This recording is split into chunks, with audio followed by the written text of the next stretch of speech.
Welcome to the VIP Voice, the ultimate podcast where communication gets a serious upgrade. Hosted by yours truly, Manny Cabo. We'll be diving into tools, tricks, and techniques to level up your speaking game. And it doesn't matter whether you're in front of the mic, crowd, or just having that all-important one-on-one. Every episode brings real, raw, and inspiring stories from pros across all industries who are turning heads, breaking barriers, and showing up as their best selves. All here to help you do the same. So buckle up, because it's time to unleash your voice and make every word count. So let's get into it, and welcome to the VIP Voice. Hey, what's up, VIPs? Welcome back to another episode of the VIP Voice. And I can't thank you all enough for keeping the show in the top percentile of best music podcasts worldwide. That's right. It's because of all of you, the incredible listeners, right, who tune in, who engage, who download, and leave reviews to make this platform, and of course, the space for powerful conversations. And now today's guest is someone who's no stranger to the big screen, right? You've seen him in movies like the Hangover Part III. And guys, if you haven't seen any of these movies, you're doing yourself a disservice. They're fucking hilarious. So go check them out. He's been in The Haves, The Have-Nots, The Boatman, and so many other unforgettable roles. But today, we're diving deeper into his journey, and not just as an actor, but now stepping behind the camera as a director with his latest film, A Summer Night Movie. But before we dive in, I really have to stress this. And I got to say, this conversation is another perfect example of why relationships are everything in this business. Because I actually met Oscar through a mutual friend, Jerry, the director of a feature film that I had the privilege of starring in called Flux, which drops next month, by the way. You know, cheap plug-in I had to do. That's my show anyway, what the hell. So it just proves that when you put yourself out there, you tell your story, right? And you get your voice into the right hands, doors open in ways that you never expect. So now let's get into the mindset, the voice, and of course the artistry of this powerhouse. So please welcome to the show, the one and only Oscar Torre. What's up, Oscar? Hey, Manny, thank you for that intro. I like it. Yeah? Was it a little too much? Should I pull back a little bit? No, it was perfect. My mom will thank you. Of course, right? We Latinos especially, we love that fanfare, man, you know? But, you know, Oscar, we all know the saying, right? You know, that actors bring characters to life, right? But what I want to know is this, like, how did you find your voice in this industry? Like, was there a moment or a role or even a challenge that made you realize, you know what? Hell yeah, this is what I was meant to do, right? You know, you've worked on some major projects with some legendary actors, you know, to Zach and Bradley and Ed. I mean, that must have been epic. But what's one behind the scenes moment that like completely changed the way you approach your craft, you know? And I don't care whether it was hilarious or humbling or just straight up wild, you know, because let's be realistic here. A lot of actors dream of stepping into the director's chair, right? But many few do it. But you've done it so much. So talk to me about that, man. Well, to answer your first question, yeah, the moment when I first started acting, it didn't come naturally to me. It wasn't something that I chose to do. I kind of fell into it. I needed one more credit in college. Yeah, Miami-Dade Community College. Right. Finish. And my girlfriend at the time, I had asked her to sign me up for a class. It was not an acting class. Yeah. It was some normal class that I just needed that elective at that time. But that class was full, so I was very shy at the moment, and she thought it would be funny to put me in an acting class. Right. So she told me, hey, the class that you asked for was full. Good news is I found you a class. I'm like, whatever, you know. That's amazing. I thought it was going to be a Spanish class or something. With elective. She goes, it's an acting class. It was like I was looking for hidden cameras. Am I getting punked? Am I getting punked? Yeah. Acting class, really? Acting class. Of all the classes, you chose an acting class? Right. Man, who would have known? So when I first started, it wasn't something I wanted to do. When I first started in class, it wasn't something that I wanted to do. But pretty soon, it made me nervous being in that space. Sure, I'm sure. There was something special. I would even say spiritual for me, being there. And I had the luck at the beginning that I studied with a very good teacher, Teresa Maria Rojas. She's a legend in Miami. I come from Miami. This This was Miami at the time. I was in Miami at the time, and she was the one that told me maybe you should take this a little bit more seriously, because I was just at the beginning. I was just there to get the credit, get out of college. So she invited me to another acting class that she taught that was more serious. It was people who they weren't there for credits. They were there because they wanted to be. And for a while, I wouldn't even go up on stage. I would just sit there and watch people go nuts. But there was something exciting about it. And the more I watched, the more in my head and my heart, I felt I can do this. I didn't know how to. And it took me a while to figure out a way of working. I was horrible at the beginning. Honestly, I was horrible. Well, you got to start somewhere, man. You know, we're horrible at everything. But you know, for some people, you know, if they're outgoing or whatever, it might come more naturally to them. Sure. For me, it didn't come naturally at first. It was a little rough. And it was a couple of years into acting that I did a play called Big Al. Okay. About a guy who's obsessed with Al Pacino. And I had the luck of having a director that we chose because I found the play and I wanted to do it and I thought it'd be cool. And I found a director that I had worked with before, not as a director, he was a choreographer or something, another play that I had done. And I was okay, but I still didn't have a way of working. Sure. Trying to figure things out. I'm still trying to figure things out, by the way, but you're not alone, man. Trust me. Right? But in that play called Big Al, that I played a guy who was obsessed with Al Pacino. I could see you do a good Al Pacino. Go ahead. Yeah, I was doing. He's obsessed with Al Pacino, especially Tony Montana, but Al Pacino in general. Great fun play. I found a way of working in that play, and I realized that for me to work, not anybody else, for me, I have to believe that I'm that person. So the moment I get behind the thought process of that person, I can get to the heart. I can get to that became my way of working. And the way I found that was that I decided to go out in the street as this character. I wasn't doing anything crazy, but it was a guy who was very, I would say, bipolar. And now he wanted things now. He didn't like being in lines at restaurants or coffee shops, and he was loud. So I started putting that out there. And as I started seeing people reacting to me, I started feeling like, okay, I'm not acting. Because the thing that got me in trouble at the beginning was, because I didn't have a way of working, was that I felt like I had to act. And I didn't feel like I knew how to act. And I felt like it didn't come naturally to me. But the moment I'm like, okay, not me. Is that character. Obviously, that character has a lot of my own traits. But it's not me. I don't behave like that in real life. The opposite, actually. Should I hope not? You're going to have a lot of enemies, man. Some actors you meet and you go like, wow, he wasn't acting. Yeah. So the moment I found that, I found a way of working. Of course, it's evolved over the years and with experience, and each job is different. Each role is different. But that's one thing that even if I don't do it exactly the same, I'm still like, if I'm playing a role, I will go out and I'm tuned into that. How does he see the world? How is the character seeing this? How would he react? Not that I would react that way, but how would I react to this? So when I found that, I started finding my way of working. The second question about directing, how did I get into directing? We can get into that.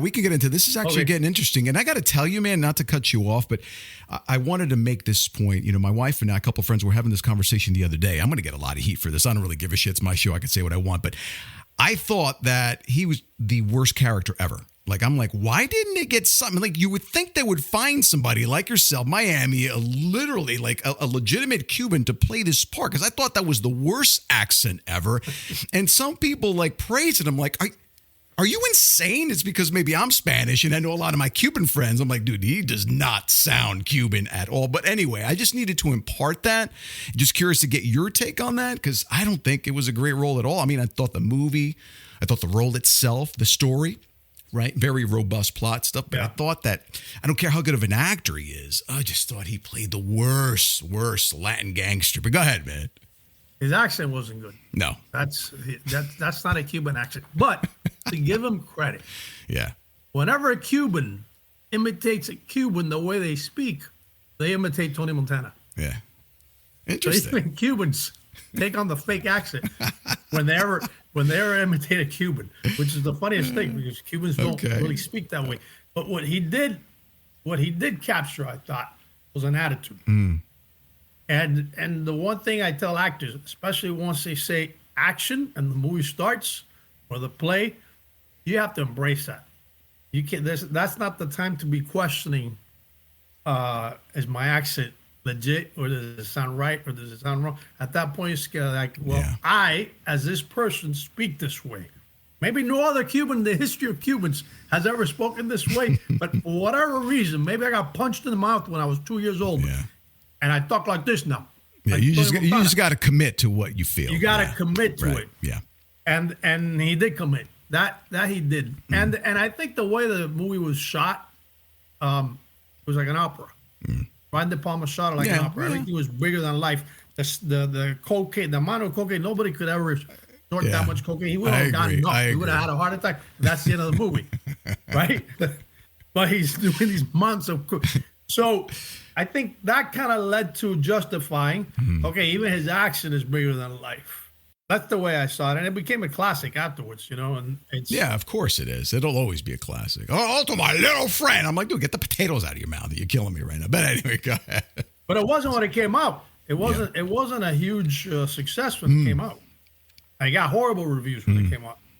So I mentioned that if there was any other moving on to the next, kind of a good segue here. Like, were there any cool behind the scenes moments that like completely change the way that you approach your craft now, like whether it was funny or humbling or emotional? I know for me, doing this last movie, man, I had to delve into the dark night of the soul, where they were really wild, and I really embraced the darker side of things. So that's when I realized, man, it's so depleting, but it's so worth it. Were there moments like that for you that help you continue this journey?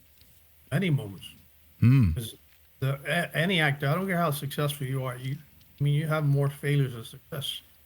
You have more auditions that you go where you audition the roles that you want that you don't get. Yeah. But then I'm on set. I'm committed to this role. Whatever the role is, I'm committed to this role, and it's all worth it. That moment's all worth it. It's hard to explain. I'm like, well, I'm a grown man who's being paid to be a child. To have these dreams that I had as a little kid when I would dress up. Right. Whatever show I liked at the moment, or Rocky came out, and I was Rocky Balboa that moment, even though I didn't know anything about boxing.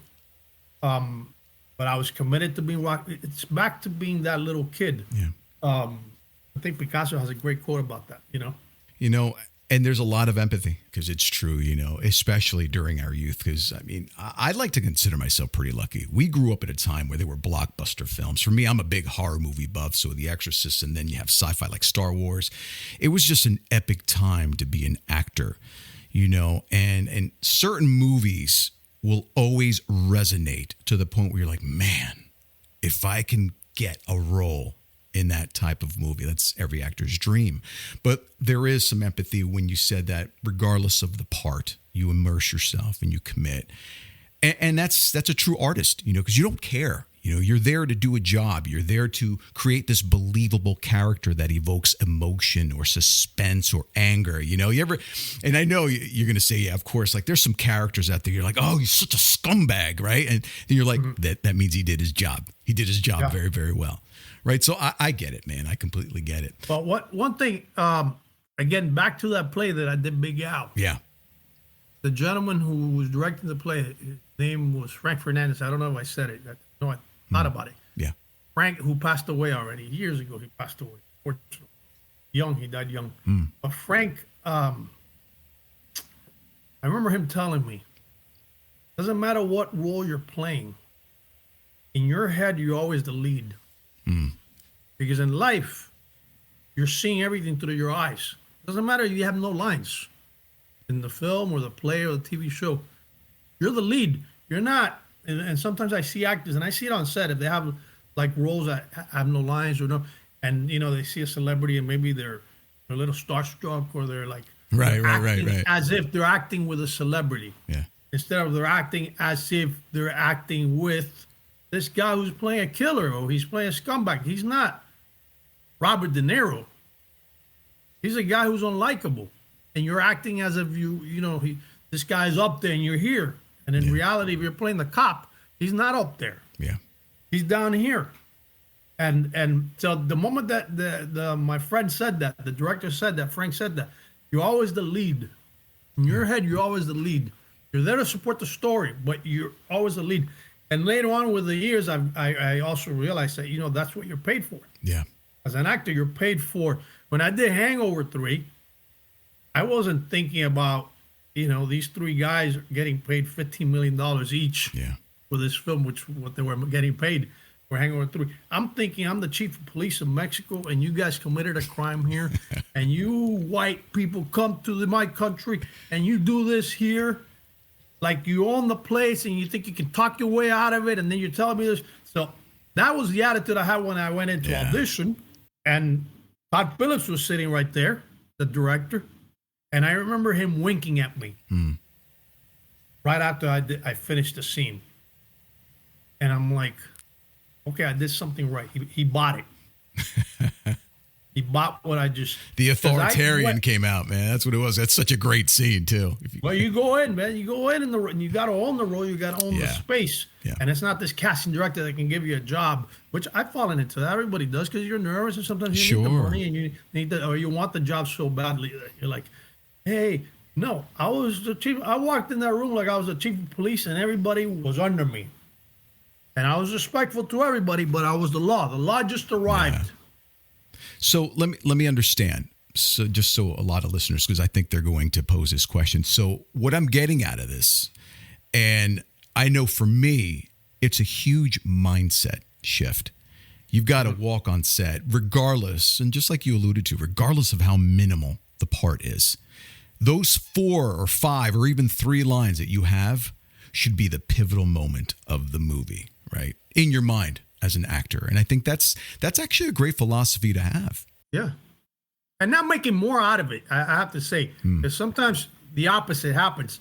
An actor sees an opportunity to go, I only have 3 lines. I'm going to make the most out of this, and I'm going to create a whole scene out of it. When in the story, because you're there to serve the story. Story is not a big deal. You just happen to be saying, what would you like to drink today? It's not this is the 5th person you've served.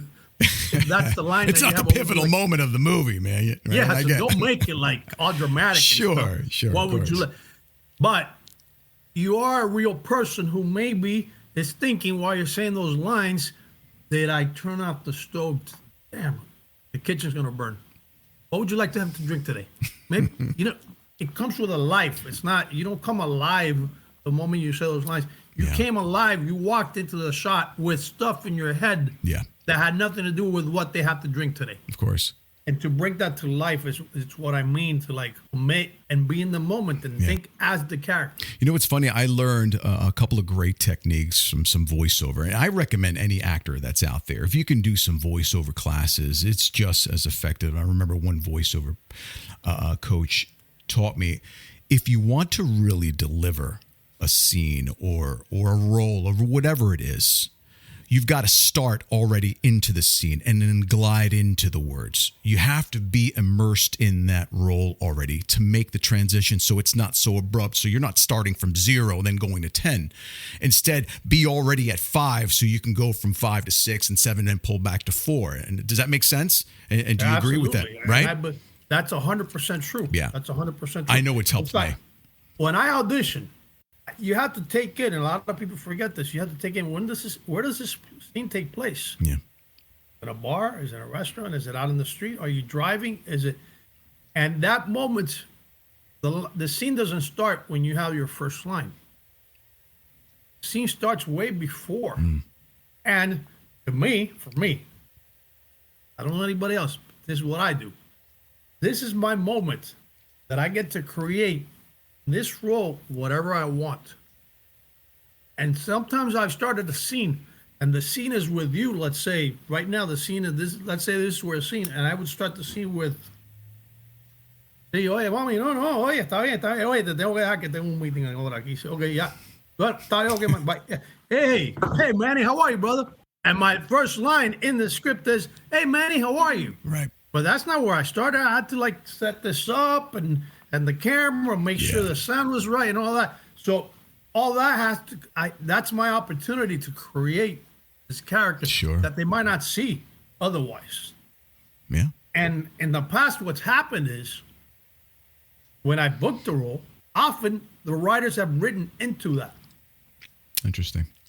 So suddenly my character has more life. Sure. Because I showed them something that they had not thought about. Possibly. And that's a good feeling, though, isn't it? When you actually shape the script. Right? You have ownership of this character. Exactly. So now I'm going to stop you there, right? Respecting your time, of course. So now I know a lot of actors, they dream of stepping into the big role, right? The director's chair, right? That's I know that's something I want to do eventually, but few actually do it, you know? And so what was the biggest lesson or maybe surprise, if you will, that you learned? First film that I directed, it was a feature film. I did it the other way around. People start with short films or whatever, with scenes. I had never directed anything. And the first thing I ever directed was a movie called Pretty Rosebud, which was written by my wife. And how that came about, I mean, I have been an actor for a long time. A lot of sets. When you work on TV, if you have a regular gig on a TV show, you get to work with a bunch of different directors. Sure. Well. So you start seeing who you like working with. Why do you like working with a person? And, and I've been lucky to work with a lot of talented directors, and the ones that I like how they work. And why do I like how they work? And what is it about them that, so I had that experience going in. And then with Pretty Rosebud, I was going to be in the film and co-produce with my wife, and she wrote the script, and she was going to star in it. She starred in it. But we were looking for a director. But the more time I spent with the script as a producer, not as an actor who, I had a few scenes in the movie, as a producer, as somebody who was behind the creative team of the movie, I started seeing the scenes in my head, how I would shoot, how I saw this lead character, her character, in the story and her journey. And so it started coming together in my head, which I always do as an actor, but you're limited of what you can do. I might have an idea what I wear, whatever. Sure. Director says, hey, I don't want you to wear blue in that scene because Bradley Cooper's wearing blue. And there goes your idea of blue. Or I want to smoke a cigar. And he says, no, I envision you smoking cigarettes. Interesting. And it's okay. It's a little different. It's no big deal. But as a director, you get to control all this. You get to control the backdrop, the color of the walls, if you have that painting back there or not. Sure. All that. So at some point, I told my wife, as we were looking for directors, and we couldn't find the right person. It was always something, and I was not looking to direct it. So it's not like, I'm looking to direct it, I'm going to shoot down everybody. He was the one that kept saying, I don't think they get it. The character could be unlikable under the wrong hands. And at some point, I'm like, we needed to start filming. And at some point, I go, I think I can direct this. And she tells me, I was hoping you'd say that. I didn't want to ask you. I was waiting for it. He was hoping. He said, I think so too. I didn't want to ask you because it would be too much pressure if it's not something you had thought about. I go, no. And then we started talking about the character and the project and this and how we shoot it and stuff. Because it was her baby. Yeah. And we did it, and it turned out well. We got distribution. It came out. It had a 1-week theatrical release in LA. It's out right now, Pretty Rosebud. You can rent it on YouTube. It's on Tubi, Amazon, Roku. I got to go check it out. All the streamers, except Netflix is in all the streamers. Now, wait, I got to mention something because that's really, really cool. Now, a couple of other things that I've noticed throughout my journeys, man. It's great that you touched upon this because those serendipitous moments, right? I've realized that sometimes, even most recently, certain things have happened that sometimes things aren't supposed to work out. And therein lies the secret sauce to where your journey is going to take you. So I started welcoming that. When things aren't working out, I'm like, okay, good. What am I supposed to learn here? How am I going to go forward? And it's pretty interesting, full pun intended, how you start seeing things through a different lens when you're the actor, but then you get shifted into the producer, then the director. It's pretty wild, right? You have this ideology while you're the actor. And then when you switch hats and switch roles, you're like, yeah, but wait a second. No, I wouldn't do it that way. Because you start thinking outside the particular, the realm that you're used to. So yeah, man, I just needed to highlight that because so many people, especially our listeners, and I know including myself and perhaps even you yourself in your journeys, you get frustrated that things didn't work out. But for you, this was a revelation. It didn't work out. You knew the film. You were afraid to let it go to somebody who'd misrepresent the meaning behind the film. And there you have it. You delivered an amazing product. And sometimes that's what you have to do. Sometimes those moments are presented to themselves, serendipitously, like I was just saying. And it gave me a newfound respect for directors. Yeah, of course. It's the most stressful thing I had ever done in my life, in my whole entire life. Yeah. Because it's a huge responsibility. You're in charge of, you're responsible for all this money spent in this production. You're responsible for everybody on the crew. You're the directors, and this I learned from being an actor. The director's freaking out. The crew starts freaking out. Yeah, absolutely. Because you're the captain of that ship. Exactly. Also, the director misbehaves, talks badly to somebody because they're having a bad day or whatever. It affects the energy in the room. It's an aura, man. Absolutely. You got to lead by example. Suddenly a DP starts talking badly to the gaffer. Right. And actors are talking badly to wardrobe. But if you're behaving, you're the captain of the ship. You have the biggest job here, and you're acting level-headed, and you're making decisions. That's not to say that you're not super stressed, but you're not showing them how stressed you are. Yeah.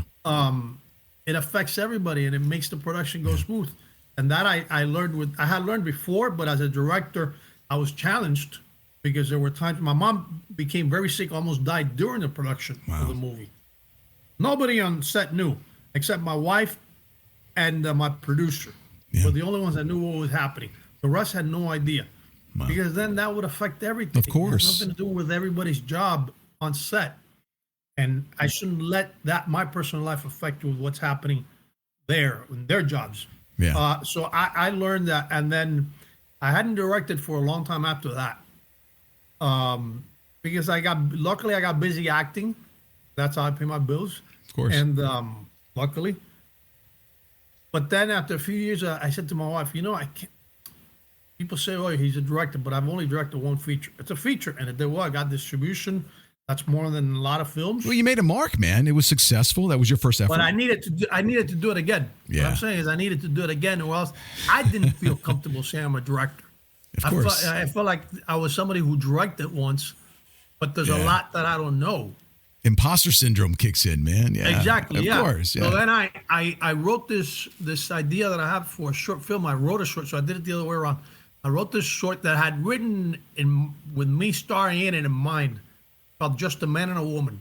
And then I recast myself with a friend of mine, Roberto Sanchez, who's super hot right now. He's in everything. He's in Palm Royale, and he's in the new Dexter, and he's in the new Netflix shows about basketball with what's her name, Goldie Hawn's daughter. Oh yeah, see, that's coming out I think tomorrow actually. Yeah. Yeah. She's like the owner. She becomes the president or something like that. Yeah. Exactly. Yeah. So I recast myself with Roberto because I'm like, you know what? I don't want to be acting in this. I want to sit back. I'm going to shoot this in 2 days, so I'm moving very quickly. Okay. I was working with a new DP who wasn't super experienced. He had done a bunch of shorts, but he wasn't super experienced. Dylan Dixon, but very talented, which is what attracted me to working with him. And by the way, guys, for those of you who don't know, DP is a director of photography. Just wanted to fill you guys in. Go ahead. That as a director, you have to have a relationship with this person. You have to be able to be on the same page. That's the other thing I learned from being an actor. When the directors and DP weren't on the same page, there was a tug of war or power. Because the DP, in a way, can influence the look of the film. Sure. And if they're not in tune, it's a problem. And I didn't want that. Yeah. So Dylan was my DP, and I finished shooting Just a Man and a Woman, and then we're in post with that. And then this idea came away Summer Night, which is a feature. It was crazy to start a feature while you're still finishing another film. Yeah, I can imagine. A little crazy when you're doing things low budget and stuff. Of course. But the timing was right. The story came to me very quickly. Everybody asked, we shot it during COVID. Everybody asked that they wanted to be in it. Nobody was doing anything. They say yes. That's great. And it's the story of, the OnlyFans started happening at that time. And it caught my attention. OnlyFans, why is this? Sometimes I come into a film as a director with a question. And part of it is, why is OnlyFans now becoming so popular? Obviously, because COVID isolation, people needing to connect. And that's how that idea came. And it makes perfect sense, though, man. It really does, because people were so isolated. The story doesn't. It happened to be during COVID, but it's not a COVID film, because it's the same reason why same people hang out at a coffee shop every day, or they hang out at a bar every day, because they're looking to connect. They're lonely. Of course. They feel a community. In the case of strippers, why people hang out at strip clubs. Same people hang out at strip clubs. Because they're looking to connect. Not that much, yeah. Attractive woman that you like looking at. Well, yeah, of course. There's so many obvious elements. But behind all that, it's not about that. It's about connecting. Yeah. So that's what the whole movie's about. And being in the moment. I got to check it out. And that movie did great in film festivals. We premiered at Barcelona at the Love and Hope International Film Festival. Good for you, man. Good for you. And then we played everywhere. We played in New York. We played in Miami, we played in LA. The movie's done really well, and now we're in the process of distribution. So hopefully soon, very soon, we'll have some news. That's awesome. Congratulations, brother. So listen, before you go, is there one piece of advice to actors out there struggling to break in, especially when it comes, to making an impact like we were just talking about with their voice? What would it be? Less than a minute. Study. You don't have to figure everything out yourself. Good one. Find people who know what they're doing. Audit classes, sit down. That's the mistake a lot of actors make, I think, because they think it's easy, or they're naturals. Yeah, maybe you're natural. Do this scene, you do it for the first time. Maybe you're natural the first time, but are you a natural when we have to do the same scene 15 times? That's a good point. On the 15th time, you still have to break down and cry. Yeah. And it has to seem like it's the first time that it's happened. Not that you've done it 15 times. So consistency's key. Maybe you could do it once, but how about 15 times? That's where not only talent gets you through the scene. Talent might get you at the beginning, but you have to have some technique. You need to know what you're doing. Yeah. That's one part of what I would say. The other part is, don't wait for anybody to give you an opportunity. Create your own opportunities. Right now, we have iPhones, Samsungs, iPhones. Yeah. They have great cameras. Write a scene. Do a scene with your friend. It doesn't matter. It doesn't have to come out right. It doesn't have to look right. Just shoot it. See what works, what doesn't work. That's one thing that helped me a lot at the beginning. I had a little video camera back in the day, and I would record stuff, and then I would see it and I would study. I'm like, oh, my hands are all up. As Latinos, we speak with our hands. Italians speak with our hands. But does it work? Yeah. Can you do a whole scene where the everything's this? It doesn't. So I'm like, okay, I need to be more still. Yeah. I studied the great actors. It's in their eyes. They look straight into the camera, not into the camera, but into the other person when they really want to say something. Oh, okay, that's interesting. I saw how De Niro did that, or Pacino, or whoever, Gary Oldman. So true.